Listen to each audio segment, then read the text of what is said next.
தந்தையார் வைத்து தந்த அலுவலகத்தை ஆரம்பிக்கும் போதே தகுதியான வேலையாட்களை தெரிவு செய்வதில் சீலன் குழம்பி போயிருந்தான். பத்திரிகைகள் மற்றும் ஊடகங்களில் விளம்பரங்கள் கொடுத்தும் நேர்முக தேர்வுகள் நடத்தியும் அவனால் தகுதியானவர்களை தேர்வு செய்வதில் ஏனோ உடன்பாடு ஏற்பட்டிருக்கவில்லை. யோசித்தவாறே காரில் பயணித்துக் கொண்டிருந்த சீலன் ஓரிடத்தில் ஒரு மரத்தில் சிற்பம் செதுக்கி கொண்டிருந்தவனை பார்த்தான்.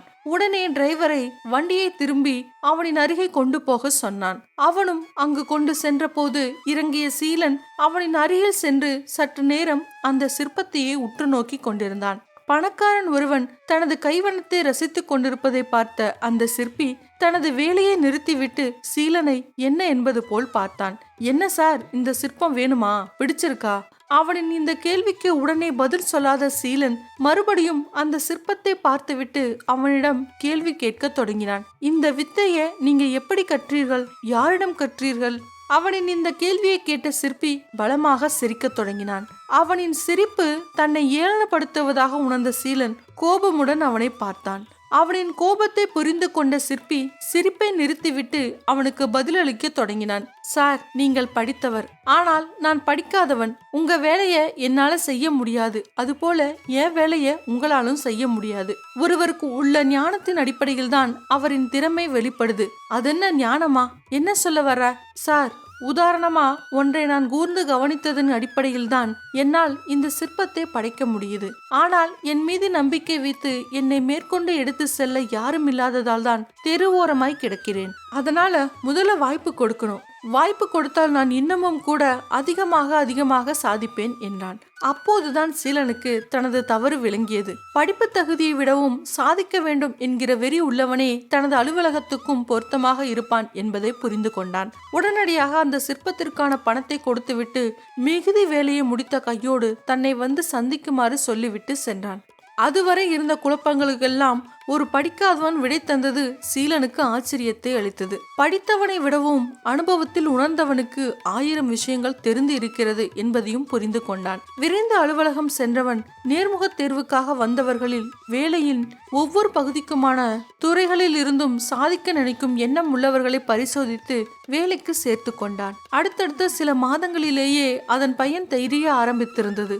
ஒவ்வொரு துறைகளிலும் சாதிக்க வேண்டும் என சிந்தித்தவர்களால் அந்த நிறுவனம் உயர்ந்து சென்று பெருத்த லாபம் ஈட்டியிருந்தது. இப்போது மகிழ்ச்சி வெள்ளத்தில் இருந்த சீலன் தனக்கு பக்கத்திலேயே வைத்திருந்த அந்த சிலையை தொட்டு வணங்கி கொண்டான். ஏதோ நினைவுக்கு வந்தவனாக சிற்பியை சந்திக்க நினைத்தான். அதனால் தனது நிறுவனத்தின் ஒரு பகுதியாக விளங்கிய சிற்பங்கள் செய்யும் பிரிவுக்கு தலைமை இயக்குநராக இருந்த சிற்பியை நாடி சென்றவன் அவனுக்கு நன்றியை தெரிவித்தான். ராம், நீ மட்டும் எனக்கு அன்றைக்கு உபதேசம் செய்யாமல் விட்டிருந்தால் நான் இந்த நிலைக்கு உயர்ந்திருக்கவே மாட்டேன். எல்லாவற்றுக்கும் நீதான் காரணம். நன்றிடா. என்ன சார், பெரிய வார்த்தையெல்லாம் சொல்லிட்டு இப்போது கூட என்னால நீங்கள் வெற்றி பெறல. உங்களால் தான் நீங்கள் வெற்றி பெற்று இருக்கீங்க. நானா? எப்படி ராம்? எல்லாம் நீ தந்த ஐடியா தானே? ஆமாம் சார், நான் ஆலோசனை தான் தந்தேன். ஆனால் அதை செயற்படுத்தினது நீங்க தானே. பல முதலாளிகள் பணம் பெருக தொடங்கியதும் தொழிலாளிகளை மறந்து விடுகிறார்கள். ஆனா நீங்கள் அப்படி நடக்கவில்லை. தொழிலாளிக்கு சம்பளம் போதும் என்று நீங்க நினைக்கல. அவன் குடும்ப கஷ்டத்தையும் தீர்த்து வச்சீங்க. அங்கதான் நீங்க வெற்றி பெற்றீங்க. எல்லா தொழிலாளிக்கும் குடும்ப சுமைதான் அவனை வேலையில கவனம் செலுத்த முடியாம தடுக்குது. ஏதோ சம்பளம் வந்தா சரி என்று நினைக்கிறான். அதனால தன் குடும்ப கஷ்டத்தை எப்படி தீர்க்கலாம் என்றுதான் யோசிப்பானே தவிர கம்பெனியின் லாபத்திற்காக வேலை செய்ய மாட்டான். நீங்க அதை புரிஞ்சு கொண்டு அவனுடைய அடிப்படை தேவைகளை பூர்த்தி செஞ்சீங்க. அதனால அந்த நன்றி கடனுக்காகவும் கம்பெனி லாபத்தில் போனால்தான் இன்னும் முதலாளி செய்வார் என்ற எண்ணத்திலும் அவன் கடுமையாக உழைத்தான். வீட்டு கஷ்டம் இல்லாததால தன்னுடைய கவனத்தை தொழில் மேல வச்சான். தன் திறமை முழுவதையும் உழைப்பில காட்டினான். அதனால கம்பெனி உயர்ந்து நிக்குது. சோ இறுதியில் வெற்றி பெற்றது நீங்க தான் சார். ராம் சொல்ல தான் நினைத்து செய்தது வெற்றியாக வந்திருக்கிறது என்பதை எண்ணி மகிழ்ந்தான் சீலன். தான் மட்டும் வசதி வாய்ப்புகளுடன் மகிழ்ச்சியாக இருந்தால் போதும் என்று எண்ணாமல் தனது மகிழ்ச்சிக்கு காரணமாக இருக்கும் தொழிலாளிகளின் குடும்பத்தையும் மகிழ்ச்சியாக வைத்திருக்கும் முதலாளி கிடைப்பது வரமே. ராஜ வாழ்க்கையால் சோம்பேறியான இளவரசன். நாட்டின் ராஜாவிற்கு ஒரு மகன் இருந்தான். அவனை மிகவும் செல்லமாக ஒரு இளவரசனை எப்படி பார்த்து கொள்வார்களோ அதே போல பார்த்து கொண்டார்கள். இளவரசன் வளர வளர அவனுக்கு அரண்மனை மிகவும் போர் அடிக்க ஆரம்பித்தது. பெரிதாக எந்த வேலையும் அவனுக்கென்று இல்லாதது ஆச்சரியமாக இருந்தது. அரண்மனையில் வேலை செய்யும் அனைவருமே பரபரப்பாக இருந்தார்கள். இளவரசன் தான் இப்படி சும்மா அங்கு இங்கும் நடந்து செல்கிறோம், அவ்வளவுதானே என சலித்து கொண்டான். மற்றவர்கள் ஏன் இப்படி பரபரப்பாக இருக்கிறார்கள் என்பதை தெரிந்து கொள்ள அங்கு சென்றால் அவர்கள் இளவரசர் வந்துவிட்டார் என எந்த வேலையும் செய்யாமல் அமைதியாக நின்று விடுகிறார்கள். அது இளவரசனுக்கு மேலும் கடுப்பை கொடுத்தது. இதற்கு முடிவு கட்ட நினைத்த இளவரசன் சமையலறை எப்போதுமே பரபரப்பாக இருக்கிறது, அதனால் அங்கு செல்லலாம் என முடிவு செய்தான். ஆனால் இந்த முறை இளவரசனாக அல்லாமல் சமையலறையில் எடுபடி வேலை செய்யும் பையனைப் போல மாறுவேடம் போட்டு சென்றான். அங்கு உள்ளே நுழைந்ததும் ஒரு 10-15 பேர் அதிரடியாக வேலை செய்து கொண்டிருந்தார்கள். என்னடா இது, நமக்கு ஒரு வேலை இல்ல, இவர்கள் நிக்க நேரமில்லாமல் ஓடுகிறார்கள் என யோசித்துக் கொண்டே இருந்தான். அவன் அருகில் இருந்த ஒருவன், என்னடா வேடிக்கை பார்க்கிறா, இளவரசர் உணவருந்த அந்த வெள்ளித்தட்டுகளை சுத்தம் செய் என்றான். ஒரு தட்டில் தானே சாப்பிட போகிறார், அதற்கு ஏன் இவ்வளவு சுத்தம் செய்ய வேண்டும் என்றார் இளவரசன். அதற்கு எதிரில் இருந்தவன், ஆனால் அவர் எந்த தட்டில் சாப்பிடுவார் என தெரியாது, ஆகையால் மேஜையில் தட்டுக்கள் நிறைந்து இருக்க வேண்டும், இல்லையென்றால் தூக்கி எறிவார் என்றான். அதை கழுவி முடிப்பதற்குள் ஆரஞ்சு மற்றும் திராட்சை பழங்களை வைத்து தோள்களை நீக்க சொன்னான். அதற்கு திராட்சை தோள்களையுமா என்று கேட்டான் இளவரசன். ஆமாம், திராட்சை தோள்கள் அவர் வாயில் சிக்கினால் எதிரில் இருப்பவன் செத்தான் என்றான். இளவரசன் யோசிப்பதற்குள் உடைகளை துவைத்து காய வைத்து சரியாக மடித்து இருக்க வேண்டும் என ஒருவன் துணி மூட்டையை கொடுத்தான். தன்னைத்தானே திட்டிக் கொண்டு அந்த வேலைகளை செய்து முடித்தான். அதற்குள் இளவரசர் உணவில் இருக்கும் சீரகத்தை தனியாய் இழக்க வேண்டும் என்றான் ஒருவன். கண்கள் பிதுங்கி வெளியே வரும் அளவுக்கு முழித்தான் இளவரசன். ஏன் ஏன் என்றான். அதற்கு அருகில் இருந்தவன், அவருக்கு உணவில் சீரகம் இருப்பது பிடிக்காது என்றான். அப்படி என்றால் அதை போடாமல் சமைக்கலாமே என்றான் இளவரசன். அப்படி செய்தால் ருசி இல்லை என பயங்கரமான தண்டனைகளை கொடுப்பார் என்றான். அவ்வளவு கொடுமைக்காரனா என இளவரசன் கேட்க, கொஞ்சம் சோம்பேறி அவ்வளவுதான் என சொல்லி முடித்தான். இளவரசனுக்கு ஒரு வேலை இல்லாமல் இவர்களே செய்து முடித்தால் நான் என்ன செய்வேன், என் பொழுதை போக்க என யோசித்துக் கொண்டே தனது அறைக்கு வந்தான். கொஞ்ச நேரத்தில் உணவு தயார் என செய்தி வர காலையிலிருந்து வேலை செய்த அலுப்பில் இருந்தான் இளவரசன். அந்த சோர்வான முகத்துடன் அவன் முன் வைத்திருந்த உணவுகளை சாப்பிட்டான். இதில் இருக்கும் சின்ன சின்ன உழைப்பும் அவன் கண் முன் வந்தது. அங்கிருந்த வேலையாட்களிடம் கனிவாக பேச ஆரம்பித்தான். அவனிடம் ஏதோ மாற்றம் இருப்பதை பணியாட்கள் புரிந்து கொண்டார்கள். அதன் பிறகு அவன் பல வேலைகளை தானே செய்து கொண்டான். இதனால் அவன் மனது நிம்மதியாக இருந்தது. சும்மா இருப்பதாக எந்த எண்ணமும் தோன்றவில்லை அவனுக்கு. நண்பர் ஒருவர் தொடர்பு கொண்டு பல நாட்கள் ஆனதால் தேடி சென்று பேசியதில் நண்பர் டிப்ரெஷனில் இருந்தது தெரிந்தது. காரணம், அவரது மனைவி குழந்தையுடன் வேறு ஒரு ஊரில் வசிக்க புலம்பெயர்ந்திருந்தார். பணி நிமித்தம் போன்ற காரணத்தினால் அல்ல, தனக்கும் தன் கணவருக்கும் இடையே ஒரு இடைவெளி வேண்டும் என்று அவர் சுயதீனமாக எடுத்த முடிவு அது. டிப்ரெஷனில் இருந்த நண்பரிடம் ரெகுலராக தொடர்ந்து பேசி அவரை ஒரு மாதிரி யதார்த்த மனநிலைக்கு அழைத்து வந்து அவருடன் சிலவற்றை பகிர்ந்து கொண்டேன். நண்பருக்கும் அவரது மனைவிக்கும் பெரிய அளவில் பிரச்சனைகள் ஏதும் இல்லை. ஆனால் நண்பர் சுயதொழில் செய்பவர், அதனால் வீட்டையே அலுவலகமாக மாற்றிக்கொண்டவர். மனைவியும் அவருக்கு தொழிலில் உதவுகிறார். ஒரே குழந்தை.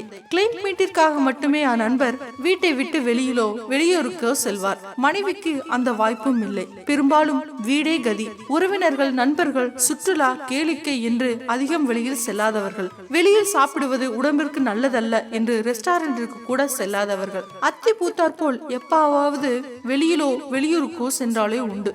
அவர்களது குடும்ப அமைப்பு நடைமுறைகள் பற்றி தெரிந்திருந்தமையால் நண்பர் சொல்லாமலேயே பிரச்சனை என்னவென்று எனக்கு புரிந்தது. பிரச்சனைக்கு காரணம் ஒன்றுதான். அவர்கள் இருவருக்கும் தனித்தனியே ஒரு சோசியல் லைஃப் இல்லை. வீட்டுக்குள்ளேயும் பிரைவேட் ஸ்பேஸ் இல்லை. அவர்களது உலகம், குறிப்பாக அந்த பெண்ணின் உலகம் 4 சுவர், 3 நபர்கள் என்ற அளவில் சுருங்கி இருந்தது.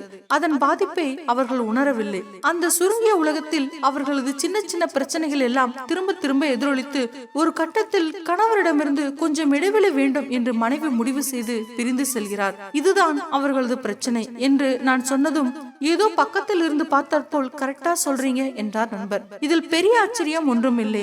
நிறைய குடும்பங்களில் நடப்பதுதான் இது. நண்பரின் மனைவியாவது ஒரு முடிவெடுத்து கொஞ்சம் விலகி சென்று விட்டார். மற்ற குடும்பங்களில் மனக்கசப்போடும் ஆத்திரங்களோடும் சண்டைகளோடும் மகிழ்ச்சியற்ற வாழ்க்கையை வாழ்ந்து வருகிறார்கள். நண்பருக்கு அவர்கள் இருவருக்கும் தனித்தனியே இருக்க வேண்டிய சோசியல் சர்க்கிள், தனிமனித குறிக்கோள்கள், டெய்லி ஷெட்யூல், தனித்தனியே வைத்துக் கொள்ள வேண்டிய மீட்டிங் பற்றி எல்லாம் புரிய வைத்தேன். வேறு வேறு ஊரில் இருந்தாலும் மாதா மாதம் சந்திப்பு நிகழ்வதால் இருந்தாலும் அவர்கள் மனம் விட்டு பேசி வருவதாலும் இடைவெளி நீடிக்காது என்றே நம்புகிறேன். அவர்களும் நம்புகிறார்கள். இந்த கதையை உங்களிடம் நான் இங்கே பகிர்ந்து கொள்ளும் நோக்கம், நம்மில் நிறைய பேர்கள், குறிப்பாக பெண்கள் திருமணமான பிறகு, அதிலும் குழந்தைகள் பிறந்த பிறகு குடும்பமே உலகம் என்ற அளவில் நம் உலகத்தை சுருக்கிக் கொள்கிறோம். நமக்கென்று பிரைவேட் ஸ்பேஸ் இல்லாமல் போகிறது. நம் நாட்கள், விடுமுறைகள், வெகேஷன் என்று எல்லாம் அவர்களை சுற்றியே நகர்கிறது. வேலைக்கு செல்லும் நபர்களுக்காவது வேற்று முகங்களை பார்க்கும் வாய்ப்பு கிடைக்கிறது. வீட்டில் இருக்கும் பெண்மணிகளுக்கு அவர்களாக வெளியே செல்ல தன்னை பழகிக் கொள்ளாமல் போனால் அதே முகங்கள் மட்டும்தான் தினமும் பார்க்க நேரிடும். நமக்கு பிடித்த முகங்கள், நபர்கள் தான் என்றாலும் ஒரு இடைவெளி வேண்டாமா? எனக்கும் அப்படித்தான். தனியாக படம் பார்க்க செல்வது, டீ கடைக்கு, கஃபேகளுக்கு, உணவகங்களுக்கு தனியே செல்வது, யார் துணையும் எதிர்பார்க்காமல் எங்கேயும் தனியாக செல்வது என்பது வாடிக்கையாக இருந்தாலும் சோலோ ட்ரிப் என்பது வாய்க்காமலேயே இருந்தது. 2024 டிசம்பரில் வருடம் முடிவதற்குள் இதை செய்தாக வேண்டும் என்று தீர்மானித்து அதையே செய்து முடித்தேன். அது போலவே பல வருடங்களாக போக நினைத்த கேர்ள்ஸ் ஒன்லி ட்ரிப் பல தடங்கல்களுக்கு அப்பால் இந்த ஜூன் மாதம் நிறைவேறியது. இது தவிர சென்னை வந்த பிறகு பெரும்பாலான படங்களை நண்பர்களோடு தான் பார்க்கிறேன். ஒவ்வொரு முறை நான் இந்த ட்ரிப்புக்கெல்லாம் செல்லும் போது ஏன் குழந்தைகளை கூட்டி செல்லவில்லை, கணவருடன் பிள்ளைகளுடன் குடும்பமாக ஏன் செல்லவில்லை என்ற கேள்விகள் மட்டுமல்ல, என் முதுகிற்கு பின்னால் பல்வேறு விதமாக புறம் பேசவும் செய்கிறார்கள்.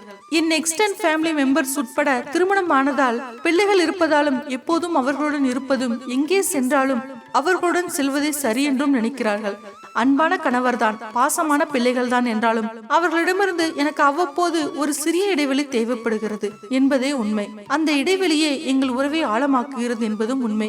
இது எனக்கு புரிந்திருந்த காரணத்தால் குடும்ப சூழ்நிலைகள், அழுத்தங்களுக்கு மத்தியில் எனக்கான நேரத்தையும் இடைவெளியும் அவசியம் நான் எடுத்துக்கொள்கிறேன்.